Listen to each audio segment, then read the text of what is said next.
Garden snacks, oh, garden snacks. Garden Snacks, bite-sized conversations with full-sized personalities. Hey everybody, it's Caroline Gant. And Tyler Blankenship. And we're back for yet another episode of Garden Snacks. And today we're talking with Jason Sprouls. Welcome in. Thanks for having me. Thank you for being here. Welcome, Jason. We're happy to have you. And you are with? The Cumberland River Compact. One of my primary job functions is to manage the city's urban forestry campaign called Root Nashville. Yes, which we have heard a little bit about from Lauren, who came on the podcast already. She's fantastic, and she's so passionate about it that I imagine that you are probably just as passionate, if not more. Yeah, an engaged citizenry is a good engaged citizenry. So her passion is awesome, and I definitely play off of it. Mm-hmm. Yeah. So tell us a little bit about the organizations that we're talking about. Yeah, so I'll define a couple organizations. So I represent the Cumberland River Compact, which is a environmental nonprofit based in Nashville, Tennessee, whose mission is to ensure clean and abundant water in the Cumberland River and its contributing creeks and tributaries. So we work across the Cumberland River Basin, which is massive. It covers like 18,000 square miles. I oversee our urban waters division. So all of the ways that our urban waters are impaired is typically through stormwater runoff. So when rainfall hits pavement and it can't infiltrate into native soils, it all goes somewhere. So either into our network of pipes or into a local creek or stream. So that runoff typically carries things like oils, grease, litter.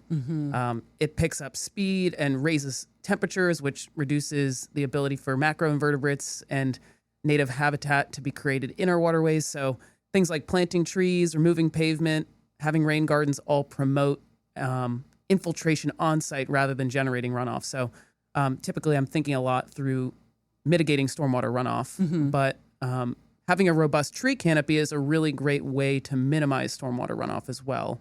I can speak a little bit more about that later, but so I manage our city's urban forestry campaign, Root Nashville, which is a Metro Nashville program with the Cumberland River Compact overseeing day-to-day operations. And that was a lot of talking, but a lot of people don't always understand the relationship between CRC and I didn't really know it fully until now. So that was great. Like you described it all perfectly. And Root Nashville, isn't it your goal to plant like 1 million trees by what year? It's 500,000 1-inch caliper trees by 2050. That's awesome. Yeah. I love that. I love trees. And how far are you towards your goal so far? So the campaign launched officially in 2018, and since then, about 80,000 trees have been planted across Davidson County. It's a really incredible model with an interesting history, but something important to name is that any person, agency, nonprofit that plants a tree that's 1-inch caliper or larger counts towards that collective goal. So for example, Metro Water Services is the lead operational partner for public property. So that's like street trees, Metro Public Schools, and other Metro-owned properties. Like every tree they plant counts towards that goal as well. That's fantastic. So, and that's kind of a lot, right? Because there's a lot of projects every single year that the utility does throughout the city, right? Yeah, the planting operations across Nashville are massive. So, for example, Metro Water Services planted about 3,300 trees last year, and then the compact was able to plant just about 8,000 1-inch caliper trees across the county. But you can imagine Davidson County is huge, so that number sounds massive, but the number of people we've reached isn't even a fraction of the number of people who live here in Davidson County, nor does it represent all of the available planting area as well. Yeah, there's so much more. So many more people and so much more land to cover. Yeah, and just backing up a little bit, you said the Cumberland River Compact covers, is it the entirety of the Cumberland River? Does that also extend into Kentucky too, or is it mainly in Tennessee? The Cumberland River Basin does extend into parts of Tennessee or Kentucky as well. So some of our stream restoration projects and working lands division, which is typically like afforestation of mine lands, have done work in some of the further reaches of that Cumberland River Basin. Most of my projects typically find themselves in Davidson County, but can be in other surrounding cities and urban environments as well. Nice. Awesome. So how did you get into this? Like, Were you always into trees? Was it always a passion of yours? That's a great question. For me personally, I had a job in high school at a local park, and I loved animals growing up. I loved engagement and outreach, so interpretive programs were my jam. Mm-hmm.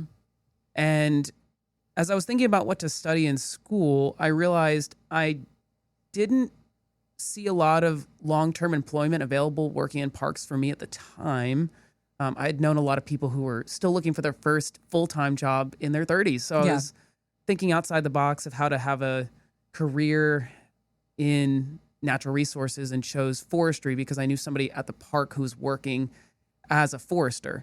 I had no idea what that meant. I blindly applied and studied at Virginia Tech. And when I got there, I realized personally I didn't want to cruise timber in the middle of Nebraska. Mm-hmm. I missed the urban environment. I was raised in Washington, D.C., so I was really used to being in highly urbanized environments with all the people, culture that comes with that.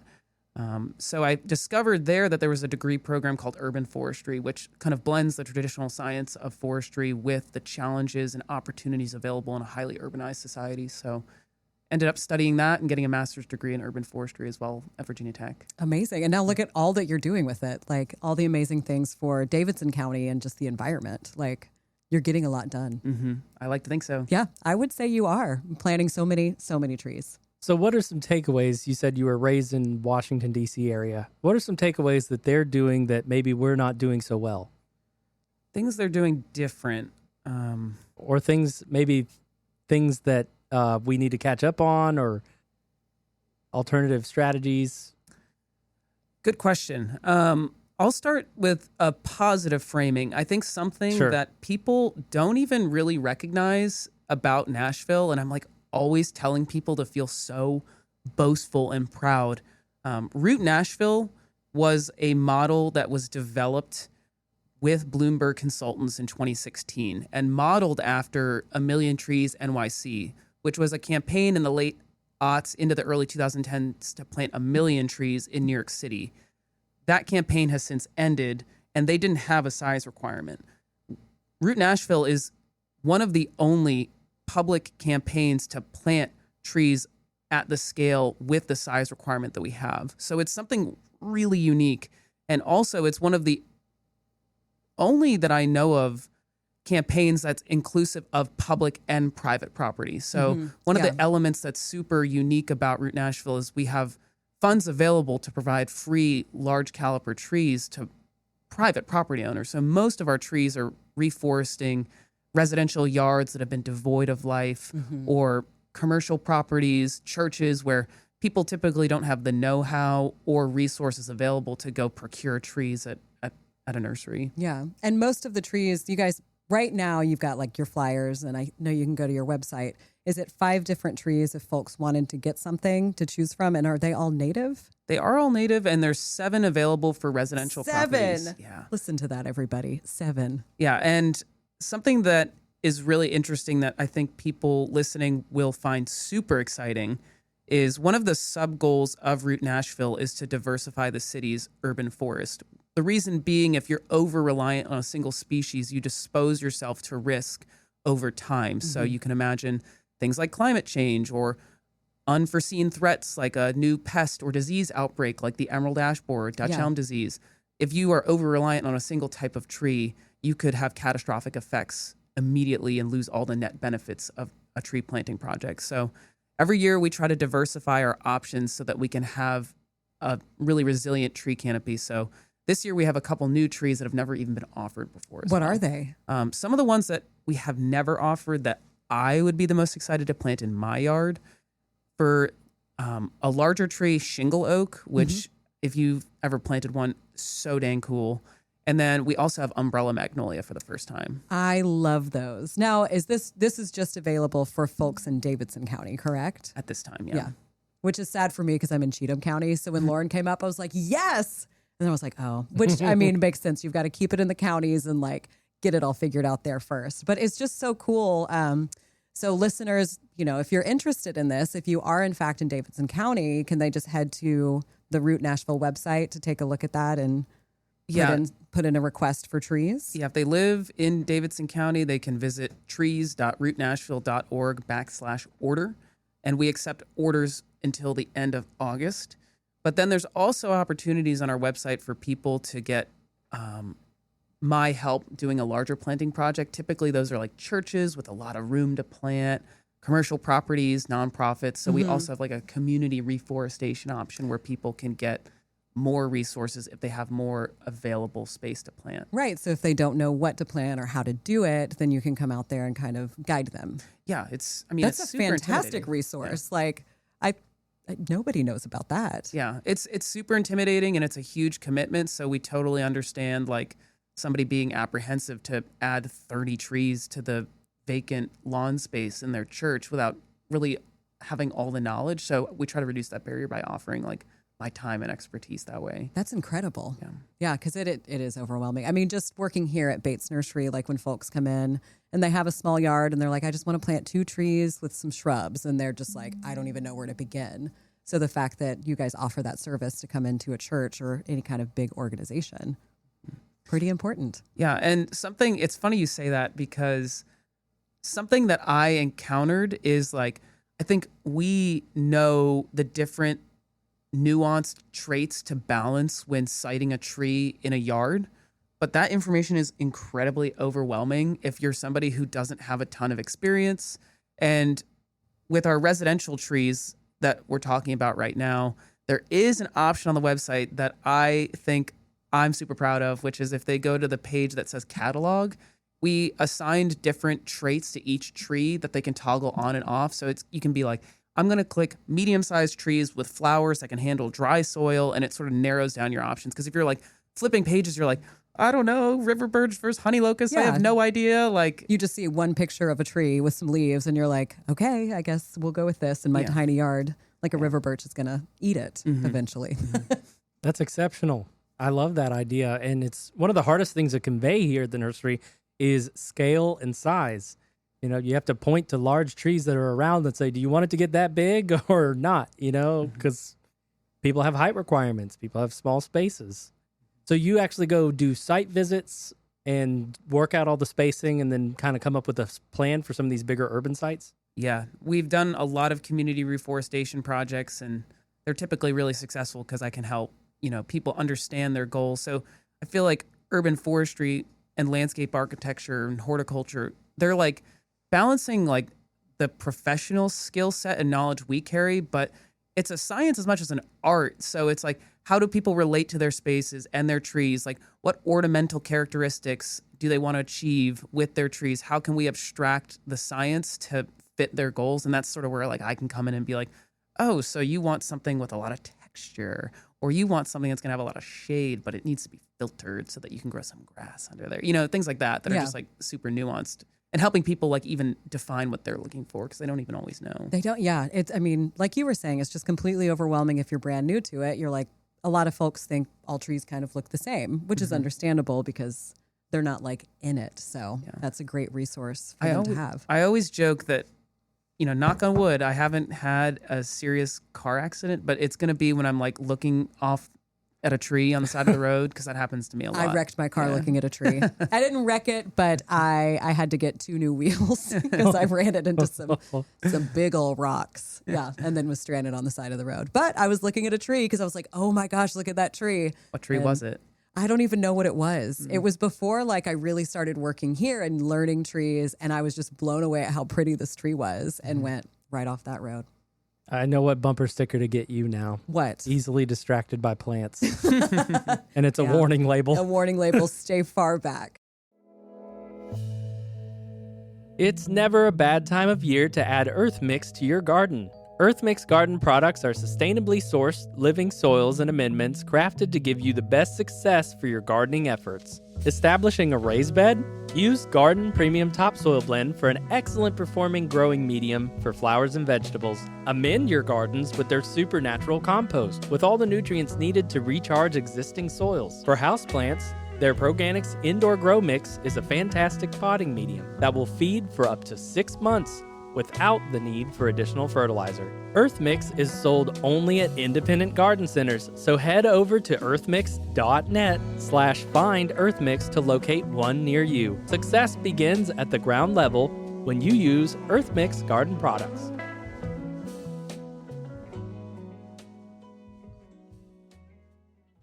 So you're also into depaving, and I know you mentioned that, I think, a little bit. But like for folks who maybe don't know what that is. Yeah, it's a really exciting program the Compact has that's super unique to the Southeast. Conceptually, we were trained by a group in Portland that started this in the aughts.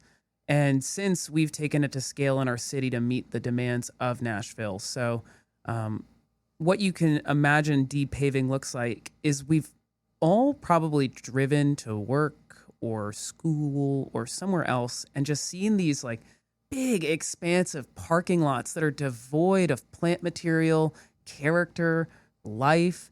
They're creating an urban heat island. They're contributing to stormwater runoff, and they're just not being activated by community because of all of these like overlapping challenges. You know, it's really hot. It's uncomfortable. It's not pretty. So we've got this program being mindful of that, where we can retrofit space to create green infrastructure in excessively paved areas.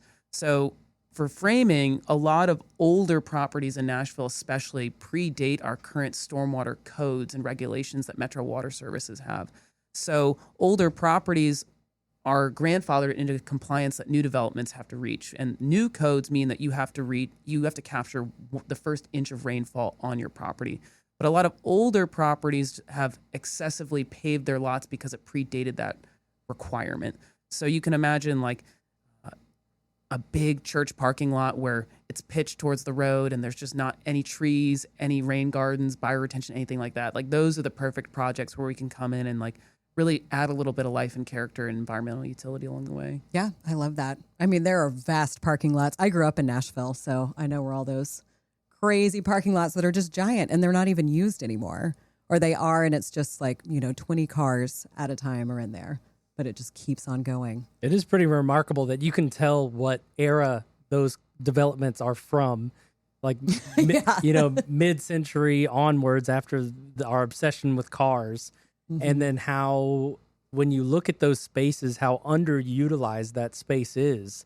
Maybe once or maybe 1 month out of the year when it's the holidays and people are shopping or something like that. But even then, it still feels like, especially with the era of like online retailers and things like that, that the traffic just isn't there anymore. And what a great resource to be able to do that. And I do feel like I never heard of that concept until Route Nashville started doing that with the Compact. Yeah. It's definitely what I've learned doing a lot of visits with people is the first thing our brains seem to go to is like, what's the 1% of times I can imagine this parking lot being totally full? But then it's like, what's the 99% of times? The 99% of times is that thing is totally vacant.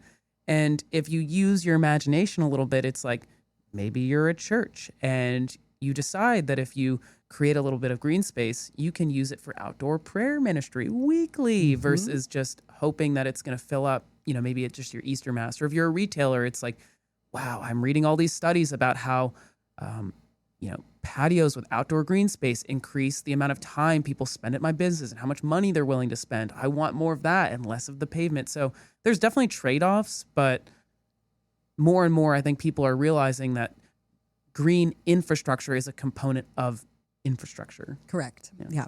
I completely agree with that. It's got an economic and social benefit to it. That's fantastic. So talk to us a little bit about tree equity as well, because we want to hear more about that. It's super interesting. It's interesting is maybe not even the right word. It's really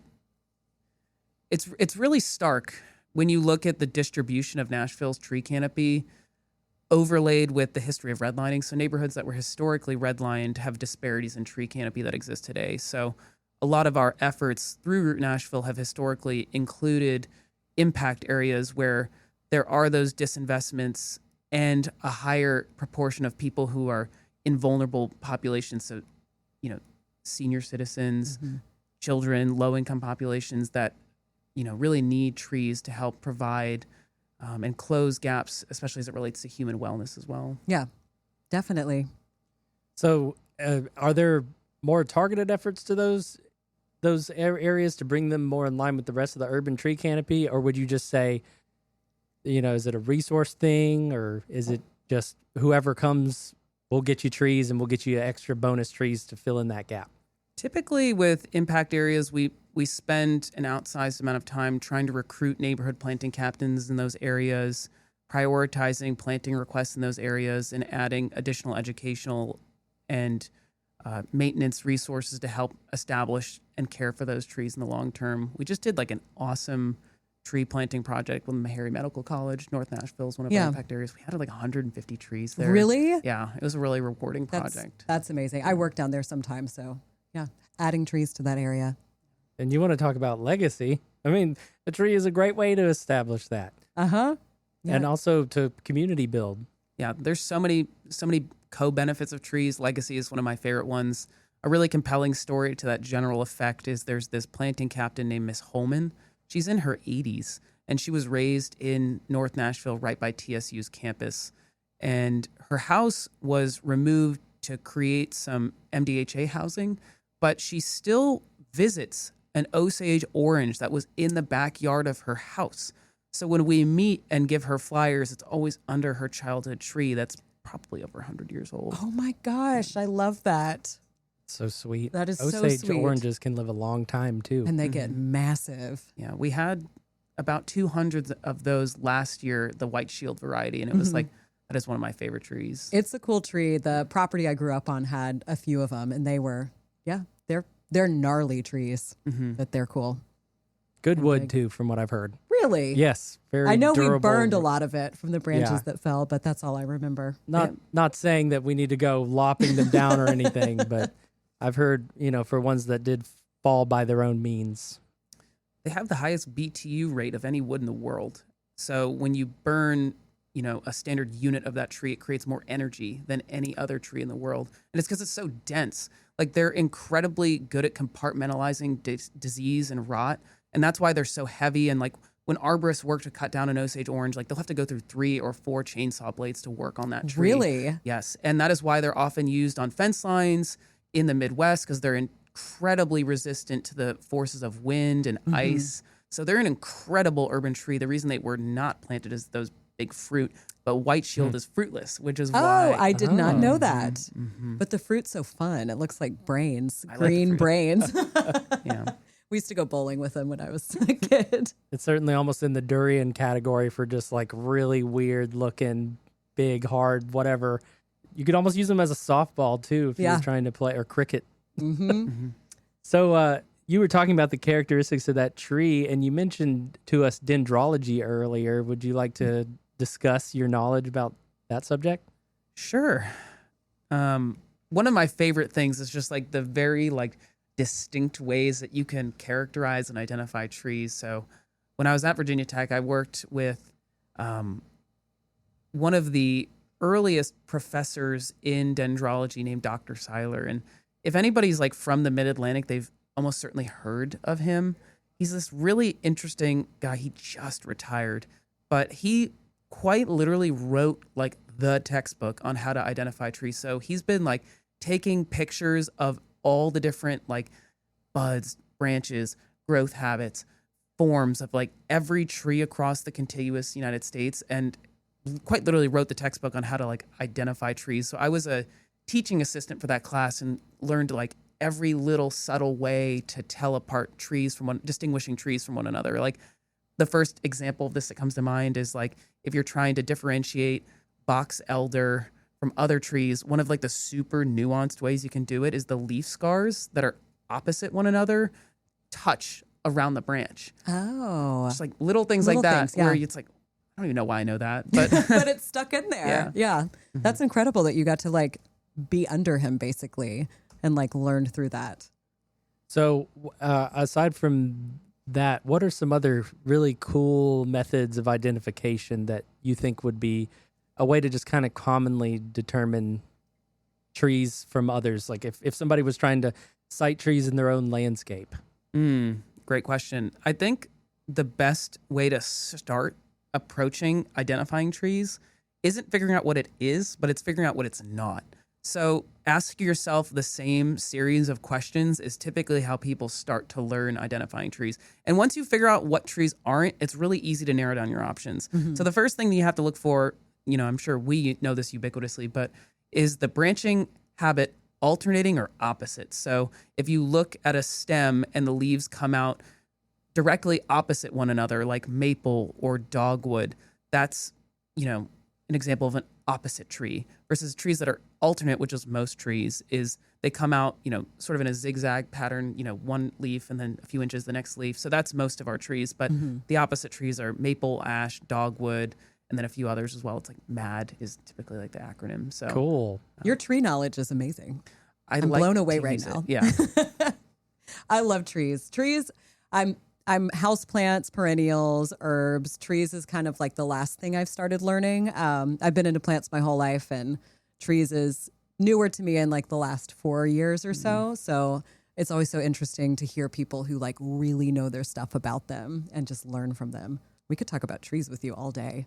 Certainly, yeah, but we're actually coming close to the end of I our know, time. we're sadly unfortunately. wrapping up. Is there anything else you want to let people know or talk about before we wrap up? I would say related to Root Nashville, something that's really a great way for people to get involved is obviously plant a tree. Yeah. But like Lauren was talking about earlier, representing your neighborhood as a neighborhood planting captain is a great way to get involved. Urban forests inherently represent all of the unique perspectives and experiences that neighborhoods have with their trees, both through the good and the bad. So we need people in neighborhoods who can use really hyper local outreach strategies to get their neighbors to get information about Root Nashville and to answer their questions and get them engaged. Because I could tell you, I could go visit your neighborhood and try to get people to plant free trees, and they would be really confused. They would think I'm some weird solicitor with an agenda or with bad intentions, versus you going in your neighborhood being like, hey, there's these free trees, go to their website, source, trust me. Planting captains play an outsized role lending their trust and understanding of their neighborhoods to help us grow our city's tree canopy. Because you can imagine, like, one of the strengths of Nashville is that distinct neighborhoods operate entirely, are very distinct. So like Charlotte Park is very different than Inglewood, and Inglewood is very different than Kings Lane. And with that represents different barriers to accessing our trees, how information flows within neighborhoods, how people understand tree benefits and communicate and prioritize the benefits of trees. And captains can help us navigate those really subtle differences across neighborhoods to be like, I was talking to Miss Nancy who knows everybody in the neighborhood, and Miss Nancy can take these flyers and get them to every. So it's just like helping us navigate, the very distinct cultural characteristics of neighborhoods across Nashville. Yeah. So if somebody was interested in becoming a tree captain, so they would just go to the Root Nashville page, and I'm sure there's a little tab. Yeah. On the volunteer page, there's a way that you can fill out an application. It's super easy. And the benefits are you can have an excuse to get to know your neighbors. Our best captains are not tree experts. They're typically connectors. So they want to talk to people and have a platform to speak on. So handing out flyers and just having a reason to talk to their friends. Other benefits include the opportunity to network with other tree-minded folks across the city. We typically try to do quarterly events where people can share challenges, opportunities, and get involved with plantings as well. And we try to do like special captains plantings at some unique sites. Like last spring, we did a tree planting at the zoo, and there was like monkeys hooting and hollering at 8 a.m. on a Saturday, and it was right where the flammingo cage is. So we were able to I know where you're talking about. Yeah. Along Kathy Joe Branch before it hit 7 Mile. So, trying to make a lot of fun, ample opportunities for captains to feel like they're really doing something big, because they are the heartbeat of our city's tree canopy. Yeah. These folks need to get on it, because I can't. I'm jealous. So listeners, if you're in Davidson County, hop on that, because that's a great chance. And also just to get to know your neighbors, as it's an excuse to go talk to people that you haven't really spoken to before. It's like an icebreaker. I totally think that's right. I like to think of Root Nashville being a tool in a community organizer's toolbox. So if you're talking about neighborhood safety or your HOA meeting or your civic association meeting, and you just want to add this into your repository of things you talk about, Or if you're like me, my neighborhood doesn't even have a civic association. So I use these flyers as a really great excuse to cold knock on somebody's door and be like, hey, I don't know you. I have literally no excuse to talk to you, but now I do. Like, let's talk about like what other things that we need to figure out for the neighborhood might be. So it's a great way to sort of break the ice, like you said. Connect everybody. But it was great having you out today. That's really strong. I have to ask a question because I had somebody talk to me about this. People who are really passionate about collecting tree saplings and starts from their own yards.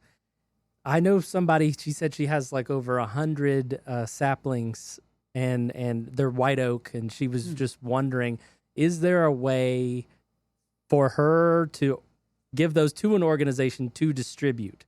Or do you have to have like formalized partnerships? It's a great question I don't have an answer to. Okay. I will find the answer. I'm fighting for you, Lynn, out there. But Jason Sprouls, thank you so much for joining us today. Thank you so much. This was great. We'll have to have you back on for sure. Thanks for having me. I love trees and love baits, so thanks for including me on the fun. Yeah, thank you. Anytime. Thank you for tuning into the Gardening Inside Out podcast. If you're looking for more information or more from your hosts, don't forget that we have a live Saturday morning broadcast, 8 a.m. Central Time on YouTube and Facebook. You can also follow us on our Instagram channel. That's @Gardening Inside Out for more posts, reels, and in-depth dives to topics and things we've discussed on the show. If our content resonates with you, consider giving us a follow, like, and subscription on all of our social media pages. See you next time.